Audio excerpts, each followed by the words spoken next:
days. It's difficult to say which side pulled the trigger first. Erusia deployed an automatic intercept system with drones. Osea implemented long-range attacks to bypass them.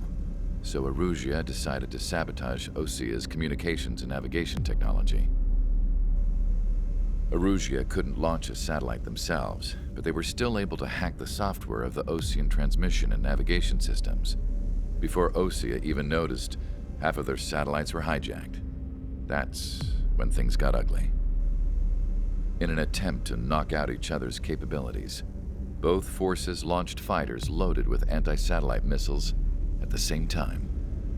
Only military satellites were targeted. However, their destruction created a debris field in orbit, which wiped out scores of other satellites, both private and government-owned. What kept the world relatively sane up to that point had been free-flowing data and information. But now, those were gone. All that remained was chaos and confusion.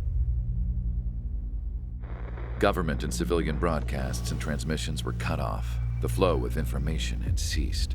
Forces on both sides of the conflict now found themselves unable to communicate with their superiors. Many of the smaller countries annexed by Erusia and yearning for their independence seized the opportunity and started their own uprisings. As for why some of Osea's military decided to break off from the main force and continue on their own, I have no idea.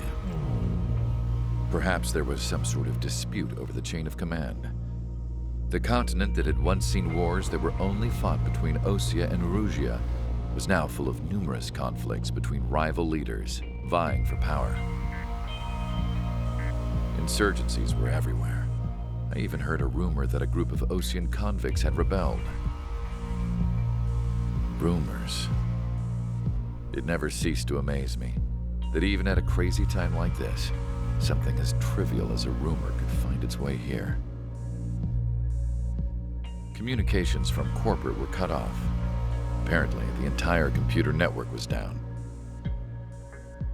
It was a wise decision to make our drones autonomous with AI instead of being radio-controlled. Wise and forward-thinking. Even with their GPS offline, they can still use their sensors to navigate as long as they're working properly. I'm sure the drones are still working perfectly, following their mission orders to the letter. I wish I could upload Mihai's new data to them. But without a connection, I can't upload the software to the active drones. The new ones we're making, though, there should still be enough time to upgrade those before they're activated. I'll be taking the data I've acquired away from the front lines now. Oh, and I'll be taking the girls, too.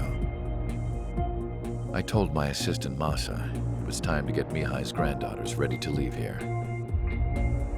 She's not much older than the girls, but she has a way about her, and I'm sure she won't have any trouble with them. I saw a plane flying off in the distance.